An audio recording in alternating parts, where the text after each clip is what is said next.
The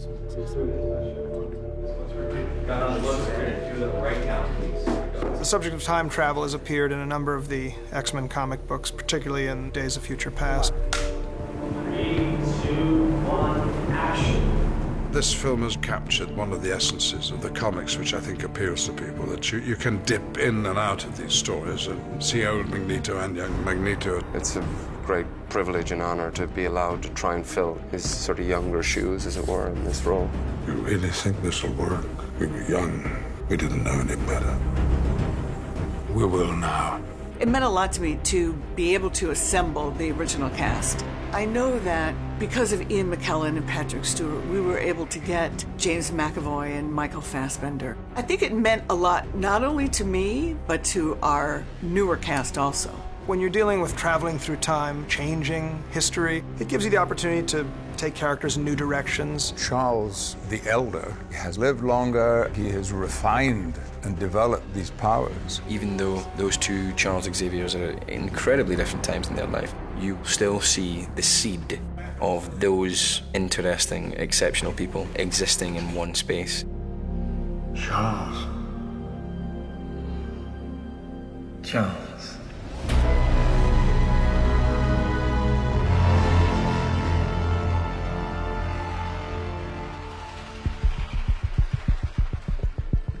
Alles ist gut.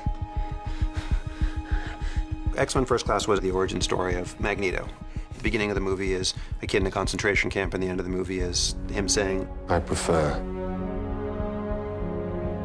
Magneto. We cross the line at the end of First Class. We see again, by the end of this film, that element of a megalomaniac. Singular sort of thought and action. We are the future. We are the ones who will inherit this earth.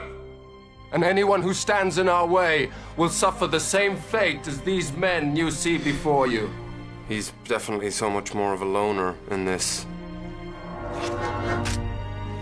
Eric? He's very close to Mystique. He has very strong feelings for her. What are you doing? Securing our future. It's clear for him. It's the solution for the problem. The Magneto that you see with me is a man with a conscience and a man with an unhappy life behind him. Has come through, I think, a great deal and isn't taking on single-handed or even with the help of his brotherhood, society as a whole. Don't get in my way. We are the future, Charles, not them. They no longer matter. He's joined up again with his old friend, Professor X, and together they're going to try and move things forward. I spent a lot of time with Ian sort of through the power of the internet, but he's great, he's a class act, he's an amazing actor. Take a pause, everyone. For this film, I've been sort of studying more his voice than I did on the first one, sort of incorporating that a little bit more.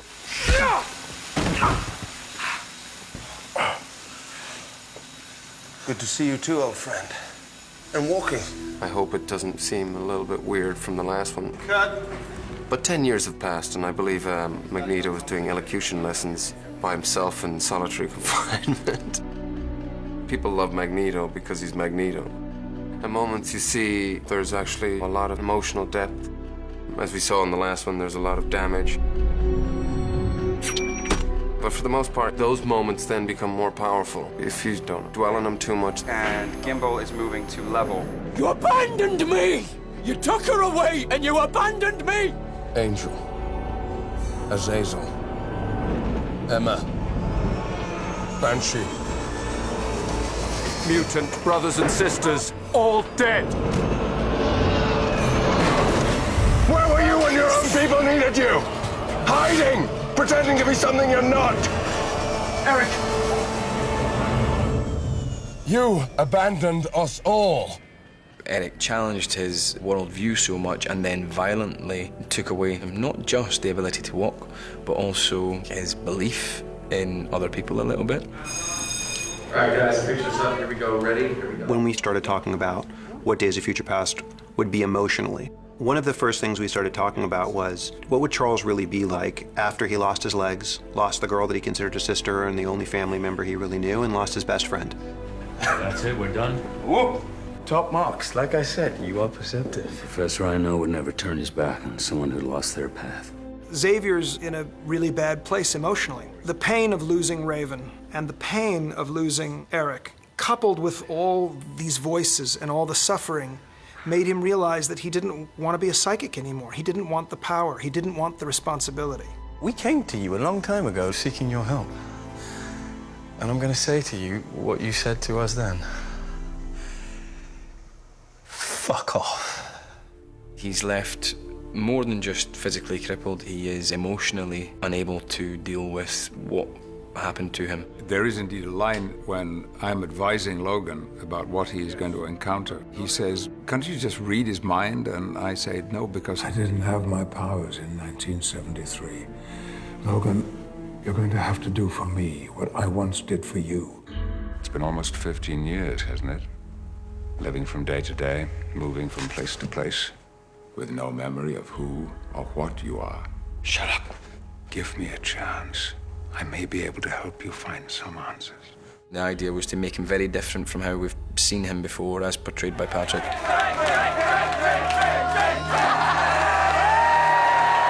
So I went glib, caddish, drinking and womanizing, and basically not taking things seriously. Norman, pint of bitter for me and a brandy for the lady, please.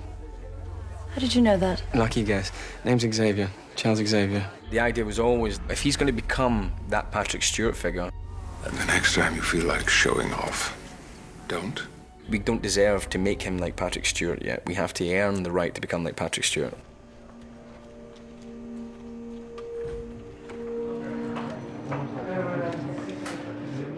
We shot the entire future segment of the film first. So for the first month, it was the traditional cast, and then they were done.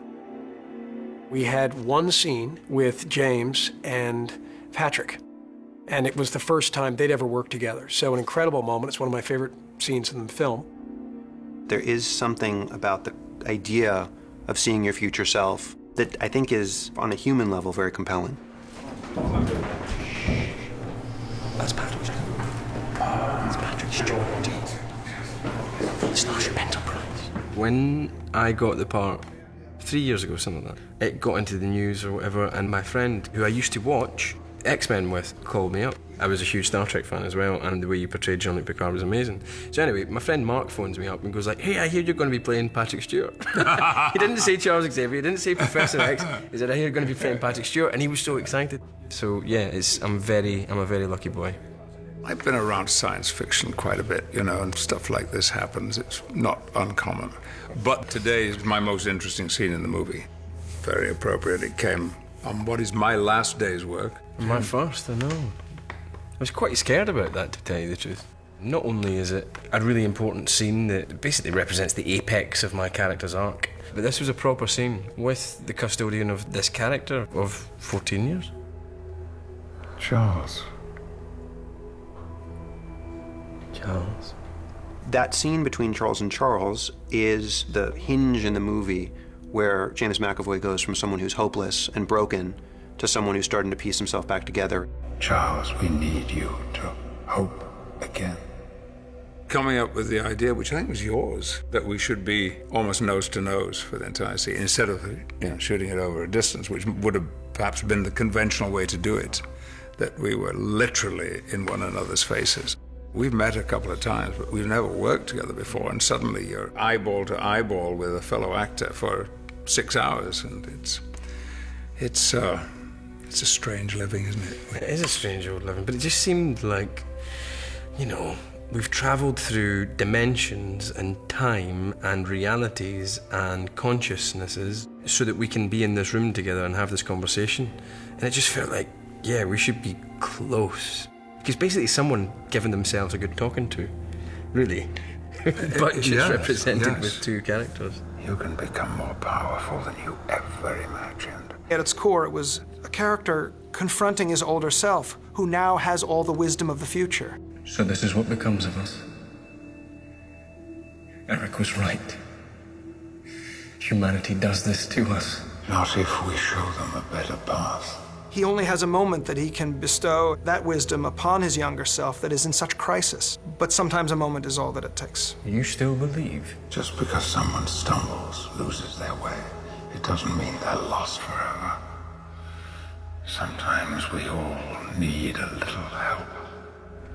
He cannot be like the Charles Xavier that we've seen before, and I cannot mimic Patrick's performance. He's got to be different. Otherwise, why do an origin story if you're not showing how they became?